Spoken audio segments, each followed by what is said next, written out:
দোকান থেকে কিনে আনা চপ একবার এইভাবে রান্না করে দেখুন, দারুণ খেতে হবে। আসসালামু আলাইকুম, সকলেই কেমন আছেন? আলহামদুলিল্লাহ সকলেই ভালো আছেন, সুস্থ আছেন। আজকে দোকান থেকে কিনে আনা চপ কীভাবে কেমনভাবে রান্না করলে দারুণ স্বাদের হবে সেটাই আপনাদের সঙ্গে শেয়ার করব। আশা করছি ভিডিওটা না কেটে পুরোটাই দেখার চেষ্টা করবেন। প্রথমে আমি রান্নাটার জন্য দরকার মেন আলু, তাই আলুটাকে এইভাবে গোল গোল করে কেটে নিয়েছি। এরপর কড়াইয়ের মধ্যে তেল গরম করে তার মধ্যে আলুটা দিয়ে দিয়েছি। আলুর মধ্যে দিয়ে দিলাম অল্প করে লবণ আর অল্প করে হলুদ গুঁড়ো দিয়ে আলুটাকে খুব ভালো করে ভেজে নিতে হবে। একদম হালকা আঁচে আলুটাকে একদম ভেজে নিতে হবে। দেখতেই পাচ্ছেন আলুর কালারটা কেমন চেঞ্জ হয়ে গেছে, মানে এটা ভাজা হয়ে গেছে। এরপরে আলুটাকে আমি নামিয়ে নেব।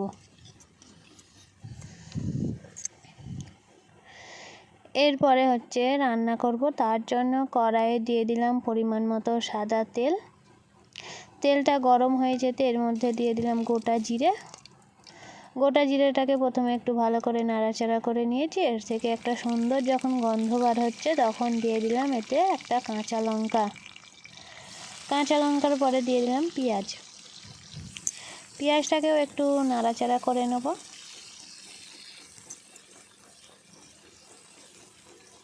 পেঁয়াজটাকে 2 মিনিটের মতো একটু নাড়াচাড়া করে নিয়ে পেঁয়াজের রঙটা যখন একটু চেঞ্জ হয়ে আসবে তখন এতে দিয়ে দেবো আদা রসুন বাটা। দেখতেই পাচ্ছেন পেঁয়াজের রঙটা কেমন চেঞ্জ হয়ে গেছে। এতে দিয়ে দিলাম আদা রসুন বাটাটা দিয়েও একটু ভালো করে নাড়াচাড়া করে নিচ্ছি যতক্ষণ না আদা রসুনের থেকে কাঁচা গন্ধটা চলে যাচ্ছে। রসুনের থেকে যখন কাঁচা গন্ধটা চলে গেছে এতে এবার দিয়ে দিলাম একটা বড় সাইজের টমেটোটাকে আমি ছোট ছোট টুকরো করে কেটে নিয়েছি। টমেটোটাও একটু নাড়াচাড়ার পর টমেটোর একটা কাঁচা গন্ধ চলে গেছে, তখন এতে দিয়ে দেবো মশলা।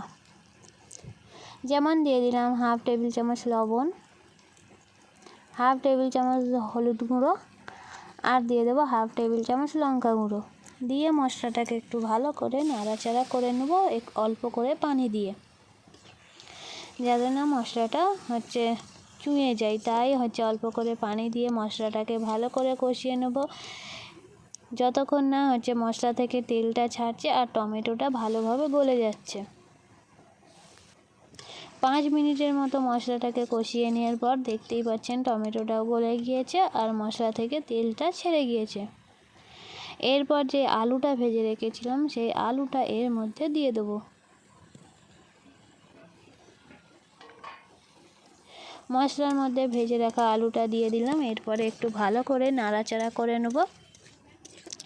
এটাতে পানি দিয়ে আলুটাকে একটু সুন্দর মতো কষিয়ে নেব, কারণ কষতে কষতে আলু প্রায়ই সেদ্ধ হয়ে যাবে। তাই এতে দিয়ে দেবো কষতে কষতে অল্প করে পানি।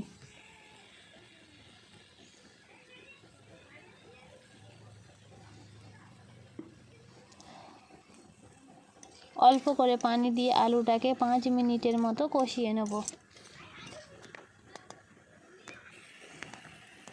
দেখতেই পাচ্ছেন যে পানিটা দিয়েছিলাম কষতে কষতে সেই পানিটাও পুরোপুরি শুকনো হয়ে গিয়েছে। এরপরে এতে পরিমাণ অনুযায়ী পানি দেবো। পানিটা কিন্তু এতে একটু বেশি দিতে হবে, যেহেতু চপটা অনেকই এর ঝোলটাকে টেনে নেবে, শুকনো হয়ে যাবে। তাই পরিমাণ মতো পানি দিয়ে আমি 5 মিনিটের মতো চাপা দিয়ে রেখেছিলাম। পানিটাও ফুটে গেছে আর আলুটাও পুরোপুরি সেদ্ধ হয়ে গেছে। এরপর যে বাজার থেকে কিনে আনা চপটা এর মধ্যে দিয়ে দিচ্ছি। চপটা আপনার বাড়িতেও বানাতে পারেন, কিন্তু এটা আমি বাজার থেকে কিনে এনেছিলাম।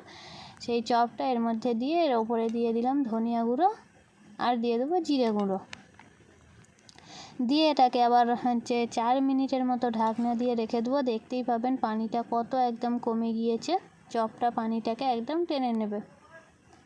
এই দেখুন কত সুন্দর একদম আঠালো আঠালো ভাব হয়েছে, দেখতেই কত সুন্দর হয়েছে। আপনারা এটা ভাত রুটি যেটা দিয়েই খাবেন খুবই দারুণ লাগবে। আর এই রেসিপিটা আপনারা বাড়িতে ট্রাই করে আমাদের কমেন্ট বক্সে জানাবেন যে কেমন লাগলো আপনাদের এই রান্নাটা। যদি ভালো লেগে থাকে তাহলে একটা লাইক করে চ্যানেলটাকে সাবস্ক্রাইব করে পাশে থাকবেন আর অপরকে দেখার সুযোগ করে দেবেন, তাই ভিডিওটা শেয়ার করে দেবেন। আল্লাহ হাফেজ। সকলেই ভালো থাকবেন, সুস্থ থাকবেন।